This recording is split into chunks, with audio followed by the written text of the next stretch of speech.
بسم اللہ الرحمن الرحیم۔ شروع اللہ کا نام لے کر جو بڑا مہربان اور نہایت رحم والا ہے۔ ویڈیو شروع کرنے سے پہلے ہماری اس یوٹیوب چینل کو سبسکرائب کر دے اور ساتھ میں بیل آئیکن دبائیے۔ حضرت عمر بن عبدالعزیز رحمۃ اللہ علیہ کا فکر آخرت۔ حضرت عمر بن عبدالعزیز رحمۃ اللہ علیہ پر فکر آخرت کا بڑا غلبہ رہتا تھا۔ ایک مرتبہ آپ کی ایک باندی آئی اور اس نے سلام کیا، پھر ایک جانب کھڑی ہو کر اس نے نماز پڑھی اور بیٹھ گئی تو اس پر نیند کا غلبہ ہوا اور آنکھ لگ گئی اور نیند ہی میں وہ رونے لگی۔ پھر وہ بیدار ہوئی اور عرض کیا کہ اے امیر المومنین، میں نے خواب میں ایک عجیب منظر دیکھا ہے۔ پوچھا کہ کیا دیکھا تو کہنے لگی کہ میں نے دیکھا کہ دوزخ ہے اور وہ اہل دوزخ پر زور زور سے آوازیں نکال رہی ہے۔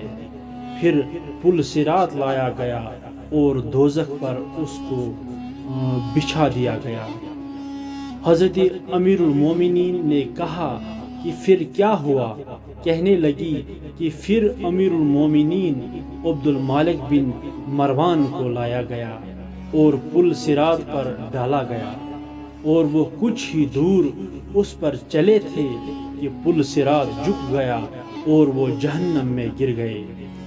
حضرت عمر بن عبدالعزیز رحمۃ اللہ علیہ نے کہا کہ پھر کیا ہوا؟ کہنے لگی کہ پھر امیر المومنین ولید بن عبد المالک کو لایا گیا اور پل صراط پر ڈالا گیا اور وہ بھی کچھ ہی دور اس پر چلے تھے کہ پل صراط جھکا اور وہ جہنم میں گر گئے۔ حضرت عمر بن عبدالعزیز رحمۃ اللہ علیہ نے کہا کہ پھر کیا ہوا؟ کہنے لگی کہ پھر امیر المومنین سلیمان بن عبد المالک کو لایا گیا اور پل صراط پر ڈالا گیا اور وہ بھی کچھ ہی دور اس پر چلے تھے کہ پل صراط جھکا اور وہ جہنم میں گر گئے۔ حضرت عمر بن عبدالعزیز رحمۃ اللہ علیہ نے کہا کہ پھر کیا ہوا؟ کہنے لگی کہ پھر اے امیر المومنین، آپ کو لایا گیا۔ اتنا سنتے ہی انہوں نے ایک چیخ ماری اور بے ہوش ہو کر گر پڑی۔ وہ باندی ان کے کان میں کہتی جا رہی تھی کہ اے امیر المومنین، خدا کی قسم میں نے دیکھا کہ آپ نجات پا گئے۔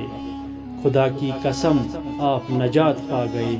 راوی کہتے ہیں کہ باندی تو یہ کہتی جا رہی تھی اور عمر بن عبدالعزیز کی چیخیں نکل رہی تھی اور وہ اپنے پیروں کو زمین پر رگڑتے جا رہا تھا۔ سبحان اللہ۔ اگر آپ کو ہماری یہ بات پسند آئی تو ہماری اس یوٹیوب چینل کو سبسکرائب کر دے اور ساتھ میں اس ویڈیو کو لائک اور شیئر کر دے۔ اللہ تعالی ہمیں اور آپ کو اس بات پر عمل کرنے کی توفیق عطا فرمائے۔ آمین یا رب العالمین۔